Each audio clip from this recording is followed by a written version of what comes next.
ಅಯ್ಯೋ ದೇವ್ರೆ, ಜನಗಳು ಅಂಡರ್ಸ್ಟ್ಯಾಂಡಿಂಗ್ ಅನ್ನೋದಿಲ್ಲ. ತಪ್ಪು ಕೆಲವು ಸಾರಿ ಆಗ್ಬಿಡುತ್ತೆ. ಯಾವ ಬೋಳಿ ಮಗ ಹೇಳಿದ್ರಿ? ಯಾರನ್ನು ತಪ್ಪನ್ನ ಬೇಕು ಅಂತ ಮಾಡೋದಿಲ್ಲ. ಮೊದಲು ಸರಿಯಾಗಿ ಮಾತಾಡೋದು ಕಲಿ. ತಪ್ಪು ಬೇಕು ಅಂತ ಮಾಡೋರು ಇರ್ತಾರೆ, ಅಂಥವರು ಕ್ಲೀನಾಗಿ ಕಾಣಿಸ್ಬಿಡ್ತಾರೆ. ತಪ್ಪು ಅವರು ಮಾಡಲೇಬೇಕು ಅಂತ ಮಾಡ್ತಾ ಇದ್ದೀನಿ ಅಂತ. ಅಂಥವ್ರಿಗೆ ನೀವು ರಿವೆಂಜ್ಗೆ ತಗೊಳ್ಳಿ. ಕೆಲವ್ರು ಏನೋ ಬೈ ಮಿಸ್ಟೇಕ್ ಆಗಿ ಏನೋ ಒಂದು ಗೊತ್ತಿಲ್ಲದೇ ತಪ್ಪು ನಡೆದೋಗುತ್ತೆ. ಅವರನ್ನು ಕ್ಷಮಿಸಿದ್ರೆ, ಅವರಿಗೆ ನೀವು ಒಳ್ಳೆತನಕ್ಕೆ ದಾರಿ ಮಾಡಿ ಕೊಟ್ಟರೆ, ನಿಮ್ಮಂಥ ಒಂದು ಒಳ್ಳೆ ಮನಸ್ಸಿನವ್ರು ಯಾರೂ ಇರಲ್ಲ.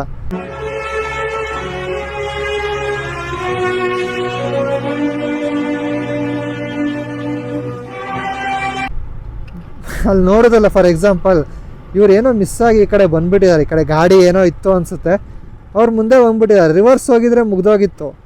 ಅವರು ಅಲ್ಲೇ ನಿಂತ್ಕೊಂಡು ಅದು ಹೆಂಗೆ ಹೋಗ್ತೀಯ ಹೋಗು ಗುರು ಅನ್ನೋ ಥರ ನಿಂತಿದ್ದಾರೆ. ಸೊ ಇದನ್ನೇ ಅಲ್ವಾ ಹೇಳೋದು. ಯಾಕೆ